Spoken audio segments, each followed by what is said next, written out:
Hey folks, David Stewart here. Hope you guys are having a great day. Let's talk about Harry Potter. Yes, Harry Potter and the Sorcerer's Stone, otherwise known as Harry Potter and the Philosopher's Stone. Why exactly they changed it for the US market, I don't know, but either way, it's the same book. It'll be the Philosopher's Stone if you're getting the British version, Sorcerer's Stone if you're outside of the United Kingdom. But here it is. This is an illustrated edition by Jim Kay. I think it's rather nice. If you want to get an illustrated version of the book, I think the aesthetics are quite pleasing within it. Why was this book so successful? Why do people continue to enjoy reading and rereading this book? I want to talk about 3 reasons why that is. These are 3 things that you can think about incorporating into one of your works as well, if you would like to have that similar broad appeal and page turning quality to the books. So the first one is this sense of escapism. I've talked about this before. Rowling does an amazing job setting up a feeling of escapism through the main character of Harry Potter. Number 2, supporting that is a very interesting setting. It's the setting itself which tends to be the star of a lot of fantasy novels, and that's definitely the case with this book. The setting is itself very interesting and really enhances that feeling of escapism. And the third one is the mystery plot. A lot of people don't realize this, but Harry Potter books, most of them have a strong mystery plot. The characters are trying to uncover a mystery. If you were to pick a fourth one, it would actually be the characters themselves. But I think those other 3 are a little bit more important to the success of this very first book. We get some rapid characterization of the main characters, especially the main 3 characters, Harry Potter, Ronald Weasley, and Hermione Granger, and as well as rapid characterization of auxiliary characters like Dudley and Hagrid and Dumbledore. But it's really the plot that rocks things forward and makes you want to keep turning the pages, and it's the setting and that sense of escapism that makes people really fall in love with the book. So let's start with the first one, escapism. Where does that come from? Well, the first thing we're treated to in this book is this portrait of this boy, Harry Potter, the boy who lived. And he's an orphan, and he lives basically a life of abuse. His aunt and uncle who took him in as a baby really treat him poorly. He lives underneath the stairs. He lives in a terrible environment where his only friends are like spiders, right? Just awful treatment. This is something that you'll find in Roald Dahl stories, which is you start with the kid being abused somehow so that he escapes from the abuse. You have a real you immediately get on the side of the protagonist because he's got the world stacked against him, and you don't show any reason why that would happen. A child is innocent. There's no reason for a child to be abused. So we want the child to get out of that situation. And so what does Rowling give us? She gives us a way for Harry to get out of that situation. Harry is a very plain boy. He's a boy that is not exceptional. He's a boy who wears glasses, so his vision is not perfect, right? He's maybe a nerdy looking kid. He's not really good at anything. His clothes don't fit him, so he doesn't look good, and he doesn't live in a good situation. We're not treated to him being a star athlete in the Muggle school. We're not treated to him being a star academic. Rather, he just lives he's a very blasé character living a life of abuse. What happens is that we have the uncanny intrude upon that with the owls giving letters, and eventually Harry finds out he's a wizard. Not only is he a wizard, but he's a very special wizard. He's the boy who survived the attack by the Dark Lord Voldemort, which makes him very, very special.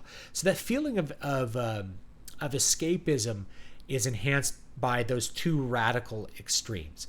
On the one extreme, you have a very boring boy with no exceptional qualities being told that he can escape his life of abuse and go live in a wizard world where everybody loves him because he happens to be famous already. And he's famous because he survived an attack as a baby. He's not famous for anything he did. He's famous for things he doesn't even know about.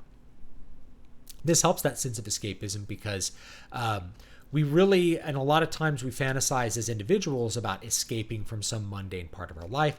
And so when a character is able to do that in a story, you're able to identify with that fantasy and think out your own fantasy that's similar to that.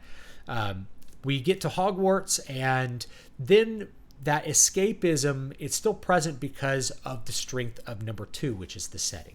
So the wizarding world of Harry Potter is a setting that's very appealing, and there's lots of reasons why it's appealing. Now, my goal in this video is not to try to poke holes in it, but rather to talk about how that setting is presented in a way that makes people really enjoy it and find it really appealing and want to go to it. And it's not because it's a super consistent setting.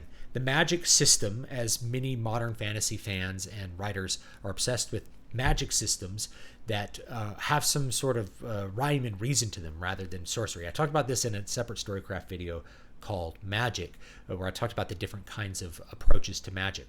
The modern approach, which is kind of Sandersonian or like Robert Jordan, is to view magic as some sort of science and to present it as such. It has rules. It's what I call D&D or RPG magic. So this is not really RPG magic, but because we have a mage college, we have an idea that magic does have some sort of rules and we can learn them. What Rowling does with this, though, is actually very clever, especially in this first book, which is that we are presented with the wizarding world through the eyes of children and through the eyes of a child who's unfamiliar with it. So everything that's strange about it is fantastical and wonderful. Because we've never seen it before as regular mundane people, and we are getting to experience the emotions of a regular mundane person having to see that. We're focusing on what Harry would focus on, being somebody who wasn't born to be a wizard or didn't grow up to the age of 11 knowing that he was a wizard or anything about how the wizarding world happens to work. So how it's presented is in a way that a child would see it. The child doesn't understand the inner workings of how things work. The child doesn't understand how magic works, why people do magic, what is possible to do with magic, why the shops look a certain way, why there's ghosts, why you go to a castle to study magic.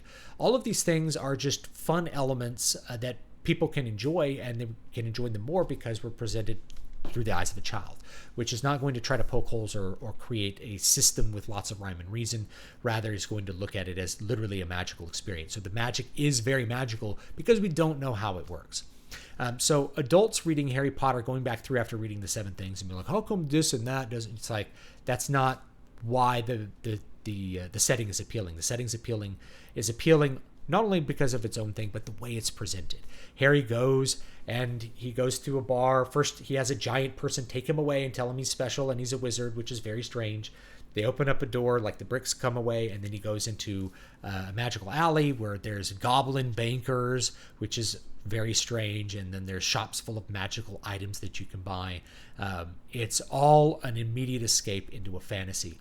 And the fantasy world is appealing. We would like to go to a giant castle full of paintings that talk and ghosts that roam the halls, where you can do magic, where there's people flying on brooms. All of it is kind of put together ad hoc. Like, why would wizards fly on brooms? Well, we have a myth of witches flying on brooms, so why don't we just make it like, we're a layer back from that, and they really do that, and the muggles just kind of come up with their own weird stories about witches and brooms.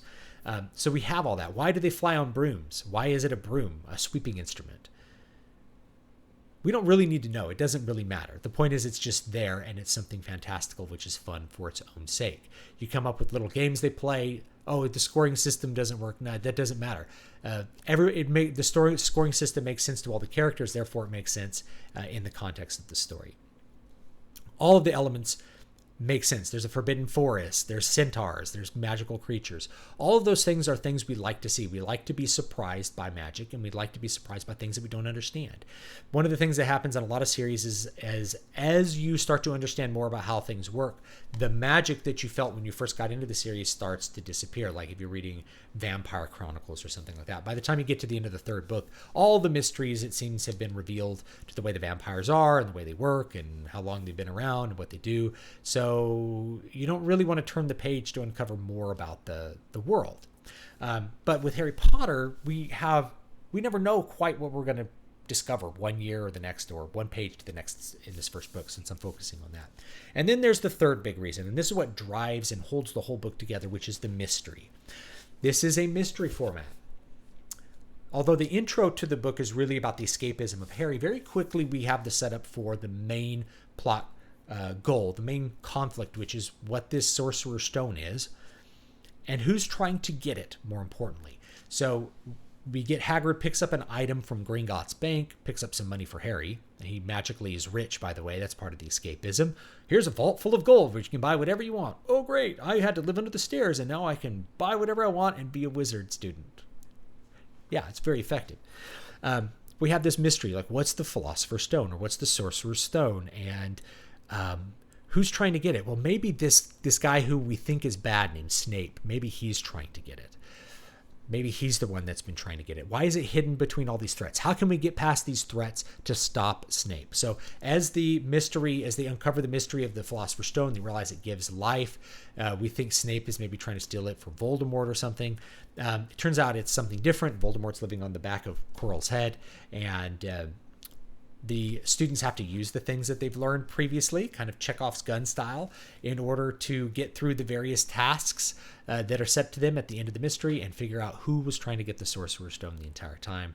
And turns out it was the same guy who was drinking the blood of the unicorns in the forest. There's many clues spread across it. Because those clues aren't explained, just like how you would get with a mystery by Agatha Christie or someone like that, makes you want to turn the next page and find out. Let me get another clue so I can try to figure out what's going on. And of course, Harry's trying to figure out what's going on as well. So it's that mystery plot that really drives us towards the conclusion of the story and provides most of the tension to get us turning our pages. The fantastical nature of the world on itself is not going to make you want to turn the page, but rather trying to resolve some conflict. Maybe we'll find out more about this Philosopher's Stone when we turn the page. That's what's going to make you want to keep going in the story more so than I wonder what fantastical creature will be next. The fantastical creatures are something fun that's put in there, but it's the plot that drives it forward. So don't underestimate the power of a mystery plot to drive a story forward and make the reader really want to turn the pages and find out what's happening. So one of the reasons that we get exposed to so much of the wizarding world and that people like it so much is because of that mystery plot, which makes you want to turn the page and find out how things resolve at the end. So that's the first Harry Potter book. And those are the three things that I think really make it good and make it worth reading and make people really enjoy it. And these are things that you can use in your stories. A sense of escapism. You have somebody who is suffering and they escape to a higher status. This has been used in all kinds of fantasy. It's not just something for Great Expectations. But it's been used in Brandon Sanderson books. That first Stormlight Archive book, Way of Kings, has a really strong sense of escapism, not in the sense of like, I want to escape from my mundane life into the fantastic, but rather a character escapes from the life of a slave into the life of somebody who matters over time. So there's a sense of escapism in that. Anytime you're writing a portal fantasy, like if you're into isekai or something like that, that sense of escapism is really strong. You notice all the isekai protagonists are always like some down and out, teenager who gets sent to another world and gets magic powers and suddenly people like him. They really juice that effect, but it's right here in Harry Potter, and that effect also goes back to like Connecticut Yankee and King Arthur's Court. But yeah, using a strong mystery plot will also keep your readers really wanting to turn the page and figure out what happens towards the end. I put a lot of mystery plots into my books. They're in Muramasa. They're in Needle Ash. Here has a strong mystery plot right here. So I use them a lot, and I think they're very effective. And then, of course, a good world that has interesting things in it that people want to know more about. I think that's also worth including, especially if you're writing science fiction or fantasy. It's one of the big appeals of the genre. So anyway, let me know what you think about that book down below in the comment section, and I will see you all next time. That's Harry Potter and the Sorcerer's Stone, or Harry Potter and the Philosopher's Stone. Have a great one. See you next time. Oh, wait. Yes, you can also get my newest book, Demon Ex Machina, for free. dvspress.com/free-book. Grab it.